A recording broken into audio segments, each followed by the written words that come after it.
नमस्कार प्रेक्षकांनो, स्वागत आहे तुमचं. आपण स्टार प्रवाहावरील तू ही रे माझा मित्र या मालिकेचे इंटरेस्टिंग रिव्ह्यू ऐकत आहोत. तर सुरुवातीला त्यांनी हॉस्पिटलचा सीन दाखवलेला आहे.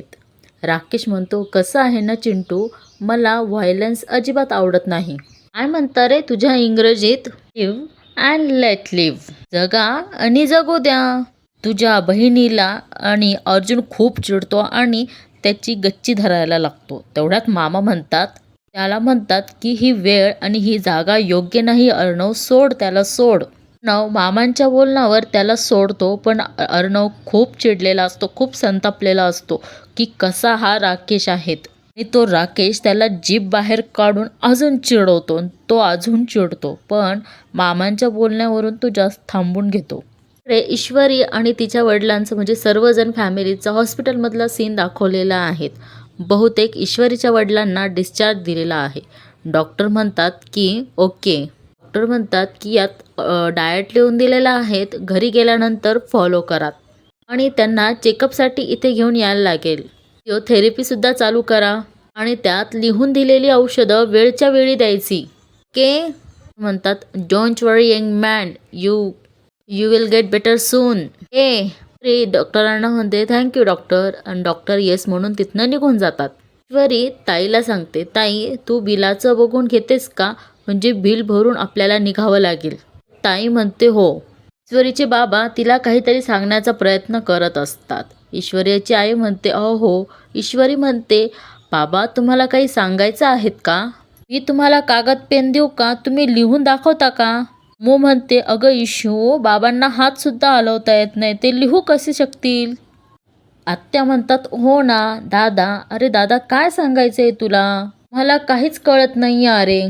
त्या सुप्रिया ताईंना म्हणतात, सुप्रिया बघ ना, तुला काही कळतंय का दादा काय म्हणतो ते? सुप्रिया ताई म्हणतात, अहो मलाही काही कळत नाहीये, तुम्हाला काही सांगायचं आहेत का? ईश्वरी म्हणते, आई जाऊ देत ना, त्यांना आता त्रास नको, आपण नंतर बोलूयात. नमू म्हणते, मी बिलाचं बघून येते, नाहीतर उशीर नको व्हायला. इथे त्या हॉस्पिटलचा इन्चार्ज येतो आणि म्हणतो, मॅडम तुमचं फायनल बिल झालेलं आहे. ईश्वरी म्हणते, फायनल बिलचं पेमेंट कसं काय? तो इन्चार्ज म्हणतो, ज्या NGOने ऑपरेशनसाठी मदत केली होती ना, त्यानेच पेमेंट सेटल केलं आहे. सर्वजण एकमेकांकडे बघत असतात, त्यांना म्हणजे आनंद झालेला असतो आणि ते इन्चार्ज म्हणतात की तुम्ही आता येऊ शकता. ते त्यांच्याकडे बिलची कॉपी देतात आणि ते निघून जातात. ईश्वरी म्हणते, आई खरंच खूप मदत झाली ग त्या NGOची. तिची आई म्हणते, अगदी खरं आहे तिशू. आत्या म्हणतात, चला आता लवकरच घरी जाऊयात. आत्या म्हणते, मी राकेशजींना सांगते, ते सगळी तयारी करतील आपल्याला घरी घेऊन जायची. इकडे राकेशचं नाव ऐकलं का ईश्वरीच्या बाबांना त्रास व्हायला लागतो, कारण त्यांना माहिती असतं की त्यांचा जो अपघात आहे तो कोणी घडवून आणलेला आहे, पण त्यांना बोलता येत नाही, लिहिता येत नाही, त्यामुळे ते सांगू शकत नाही. आत्या म्हणतात, दादा अरे काय झालं, तुला संकोच वाटतोय का? कशाला संकोच करायचा, आता राकेशजी आपल्या घरचेच होणार आहेत ना. इशूच्या बाबांना त्याचं नाव काढलं की त्यांना त्रास होतो. आणि इकडे आत्या म्हणतात, दादा तू लग्नाबद्दलचं विचार करतोयस का? नाही अरे, इशू आणि राकेशजीचं लग्न झालेलं नाहीये. अरे इशूने सांगितलं होतं, जोवर तू शुद्धीवर येत नाही ना, तोवर इशू लग्न करणार नाहीत, ठामपणे म्हणाली होतीस. आता तू शुद्धीवर आला आहेस ना, आपण घरी जाऊ आणि कधी काय करायचं कसं करायचं ते ठरवूयात ना, हो की नाही इशू? सुप्रिया ताई म्हणतात, काय सांगायचंय तुम्हाला? इशू म्हणते, आत्या तू हवा तो अर्थ काढ, पण मला असं का वाटतंय की बाबांना आपल्याला वेगळंच काहीतरी सांगायचं आहे. जे बाबा असं म्हणतात. त्या म्हणतात, दादा काय सांगायचं आहे तुला? तरी मनोमन विचार करते आणि म्हणते, काय सांगायचंय बाबांना? नक्कीच काहीतरी महत्त्वाचं सांगायचंय. आकाश घरी आलेला असतो. आजी विचारतात, कशी आहेत रे अंजलीची तब्येत आता? डॉक्टरांनी ॲडमिट करून घेतलं आहेत ना, चल आपण जाऊयात. आकाश म्हणतो, आजी ॲडमिट करायची काही गरज नाहीये, डायरेक्ट तिला आता घेऊनच येत आहे. जे म्हणतात आहेस रे बाबा तू. आकाश म्हणतो असं दादाने तिथल्या डॉक्टरांकडून सेकंड ओपिनियन घेतलं आहे आणि त्यांनी तिला सलाईनमधून इंजेक्शन सुद्धा दिलेत. सो नथिंग टू वरी. जी म्हणतात वल्लरीला, वल्लरी देवापुढे साखर ठेव तर. तरी म्हणते हो आई ठेवते. लावण्य म्हणते well that's great. By the way Aakash, कुठल्या हॉस्पिटल मध्ये नेलंय तुम्ही त्यांना? आकाश वेगळ्याच विचारात असतो आणि लावण्य परत विचारते की आकाश कुठल्या हॉस्पिटलमध्ये नेलंय? तेच जे ईश्वरीचे बाबा ज्या हॉस्पिटलमध्ये आहेत तिथेच. लावण्य म्हणते व्हॉट? वल्लरी म्हणते अरे वा छान, एवढ्या मोठ्या शहरात दुसरं हॉस्पिटल मिळालंच नाही, नाही का? त्या ईश्वरीचं लग्न ठरलंय ना, झालं का तिचं लग्न? कमॉन आई, तिच्या बाबांचं एवढं सिरियस ॲक्सिडेंट झालाय, असं कसं लग्न करेल ती? लरी म्हणते आई हे सगळं काय घडतंय हे कळतंय ना तुम्हाला? काय वल्लरी जरा स्पष्टच बोल. आई आता त्या ईश्वरीचं लग्न पुढे ढकललं. आता ईश्वरी अर्णवच्या मागे लागायला आणि आता लावण्याचे अधिकार हिसकायला आता ती मोकळी. तिला आता वेळच वेळ मिळालाय. आजी म्हणतात काहीतरी काय बोलते वल्लरी? ज्या मुलीने चिंटूच्या विरोधात तक्रार दिली त्याला जेलमध्येही पाठवलं, शिवाय घरी येऊन नाही नाही ते बोलून गेली, ती मुलगी चिंटूच्या मागे लागेल असं वाटलं तरी कसं? वल्लरी म्हणते आई अंजलीने सांगितलं नसेल तुम्हाला, पण गणपतीच्या पालखीचं दर्शन घ्यायला ती आपल्या घरी आली होती. आता दर्शन घ्यायला बाकीचे मंदिरं नाहीत का? ते यायचं कशाला तिने? आता याला मागे लागणंच असंच म्हणतात ना. जी यावर विचार करतात. तेवढ्यात लावण्य म्हणते मला तर वाटतंय मुद्दाम तिने तिचं लग्न पुढे ढकललं असेल.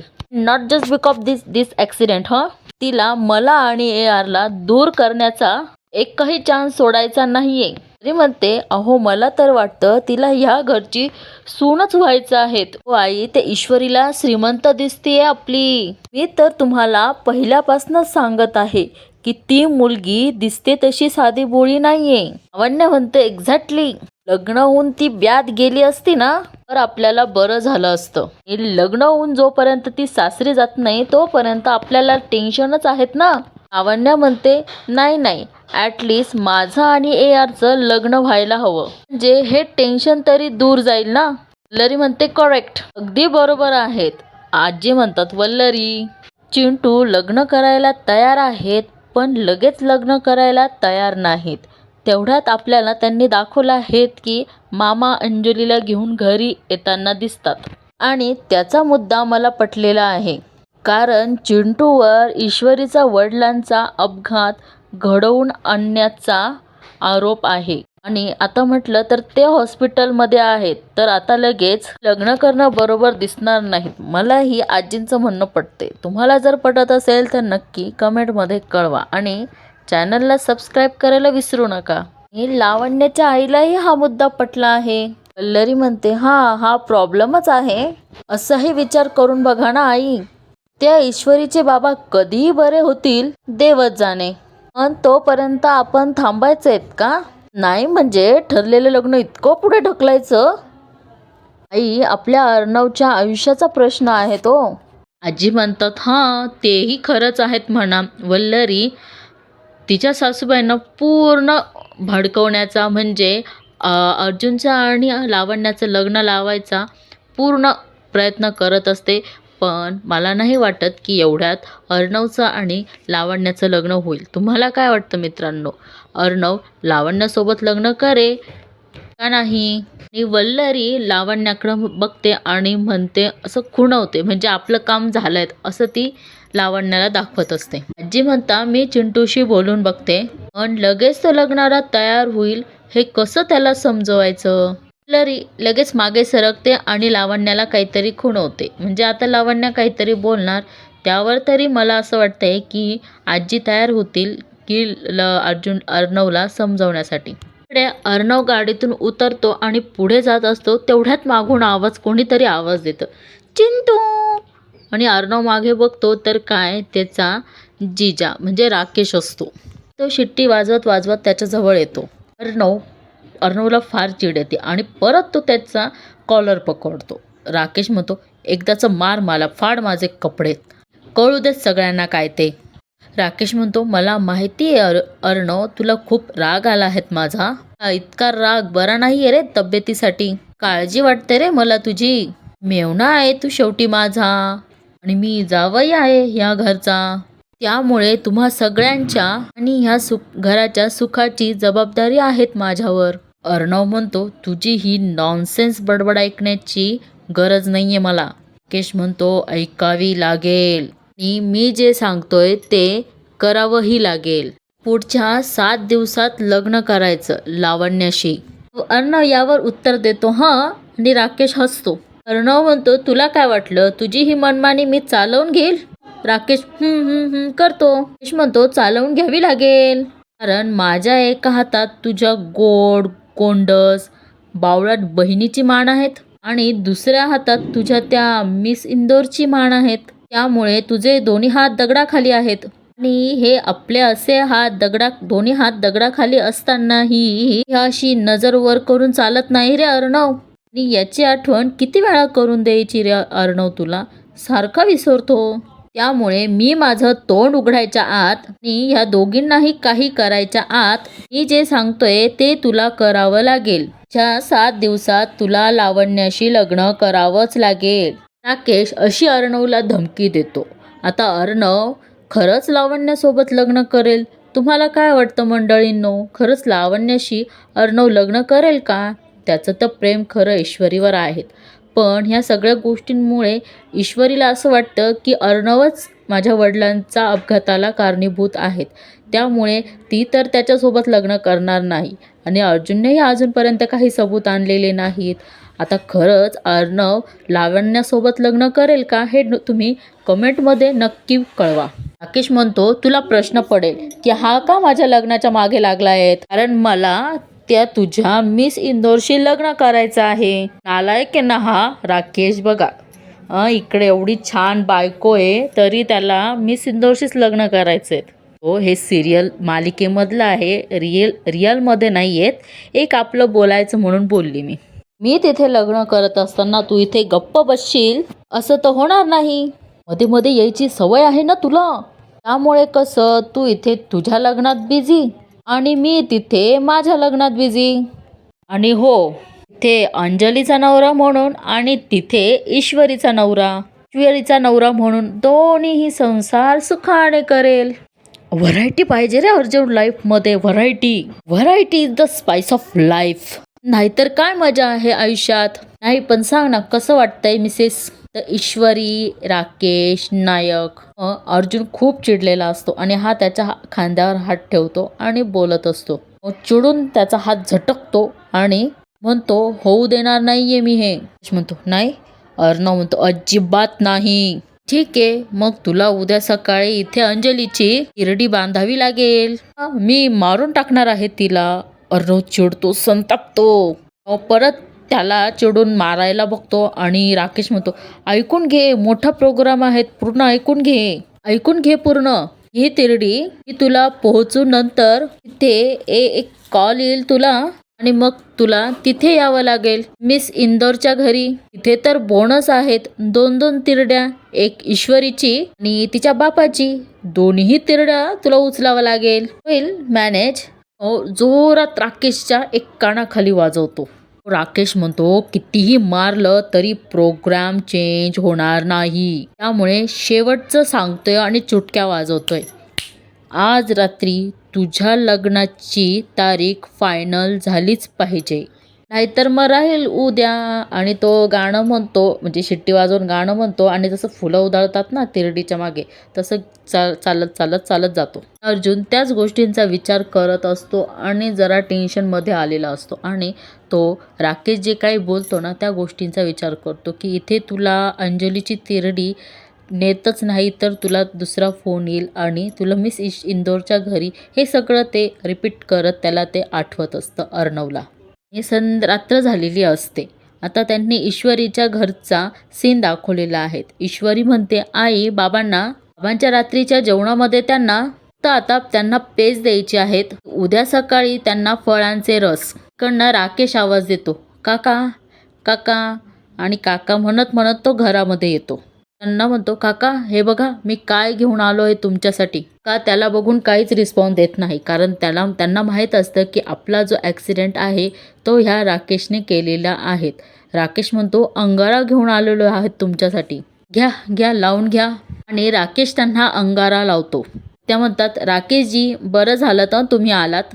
होणाऱ्या जावयाला बघून आता नक्की वाटेल दादांना. राकेश म्हणतो, काका काका मी वचन देतो तुम्हाला. राकेश म्हणतो, काका मी वचन देतो तुम्हाला, मी या घरचा होणारा जावई आहे आणि हे माझं कुटुंब आहेत आणि मी या कुटुंबाला नक्कीच सांभाळेन. त्यांचा होकारार्थी माना होतात, पण त्यांच्या चेहऱ्यावर असा आनंद दिसत नाही आणि ईश्वरीच्या वडिलांना पण त्याचा खूप राग येतो. त्यामुळे त्यांच्या चेहऱ्यावर पण संताप दिसतो. काय झालं काका, काही म्हणायचं आहेत का तुम्हाला? काका मला कळतंय तुम्हाला काय म्हणायचंय. तुमची इतक्या दिवसांची इच्छा काका, तुम्हाला आमचं लग्न लवकरात लवकर झालेलं बघायचं आहेत ना? नाही कळतंय मला, दिसतंय ते तुमच्या डोळ्यात. ईश्वरी अहो, काकांना लवकरात लवकर आपलं लग्न झालेलं बघायचंय. ते म्हणताय आधीच हे लग्न इतकं पुढं गेलेत आणि आता आणखी उशीर नको. काका हेच म्हणतायत ना तुम्ही? बघा बघा त्यांच्या डोळ्यात दिसतंय. बघितलं सुप्रिया, दादाला काय म्हणतंय, दादांना काय म्हणायचंय हे राकेशजींना कळतंय ग. प्रिया हो हो असं म्हणते आणि राकेश काकांच्या पायांजवळ बसतो आणि म्हणतो, काका काका तुम्ही नका काळजी करू, आमचं लग्न लवकरात लवकर लग्न होईल. सुप्रिया ताई म्हणतात, कदाचित हेच त्यांना सांगायचं असावं. आत्या हो अशी मान डोलावते. नाहीतर इशूचं लग्न सोडलं तर दुसरा कुठलाही महत्त्वाचा मुद्दा नाहीये. राकेश म्हणतो, काकू आत्या मला असं वाटतं काकांची इच्छा पूर्ण करायला हवी, तीही लवकरात लवकर.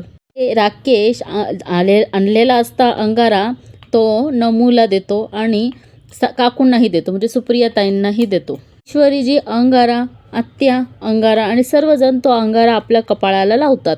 पण ईश्वरीला कळतं की तिच्या बाबांना नक्की काय म्हणायचंय, म्हणजे कळतं म्हणजे तिच्या बाबांचा चेहरा तिला समजू शकतोय की बाबांच्या मनात नक्की काय चाललेलं आहे ते.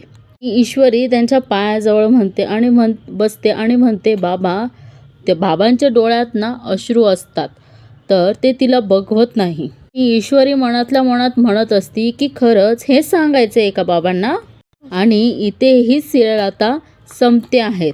तर मित्रांनो, तुम्हाला आजचा एपिसोड कसा वाटला हे नक्की कमेंट करून कळवा आणि चॅनलला सबस्क्राईब करायला विसरू नका. आता आपण पुढचा प्रोमो बघणार आहोत की काय दाखवलंय ते. प्रोमोमध्ये दाखवले आहेत की लावण्या म्हणते, इतका कसला विचार करतो आहेत, at least think about me just for once. अजून किती वेळ वाट बघायची मी आपल्या लग्नाची. अर्जुन चिडून उठतो आणि म्हणतो, लग्नाची तयारी करा, पुढच्या 6 दिवसात होईल आमचं लग्न. हा निर्णय ऐकून घरातले सर्वजण खुश होतात, पण त्याच्या मनाचा कोणीच विचार करत नाही. आणि आता इकडे त्यांनी परत ईश्वरीच्या घरातला सीन दाखवलेला आहे. सुप्रियाताईंनी लग्नाचा मुहूर्त काढून आणलेला असतो आणि त्या म्हणतात की यातले 4 मुहूर्त आहे ते तुम्ही बघून घ्या. राकेश म्हणतो, ज्यातली ती पहिली तारीख असेल तीच फायनल करून टाकू. दोघांची तारीख जमलेली असती बहुतेक, पण आता यांनी डायरेक्ट अर्णव आणि राकेशचं सीन दाखवलेला आहे. अर्णव म्हणतो, तुझ्यासारख्या माणसाला मी मिस इंदोरच्या लाईफमध्ये कधीच येऊ देणार नाहीत आणि त्याला भिंतीवर ढकलून देतो. आणि इथेच ह्या मालिकेचा भाग संपतो. तर तुम्हाला कशी वाटली ही मालिका आणि यापुढे तुम्हाला अजून काय काय व्हावंसं वाटतं हे नक्की तुम्ही कमेंट करून कळवा. आणि तोपर्यंत बघत रहा तू ही रे माझा मितवा. धन्यवाद. Take care and bye bye. आपण आता उद्या पुन्हा परत भेटू, याच वेळेस याच टायमात.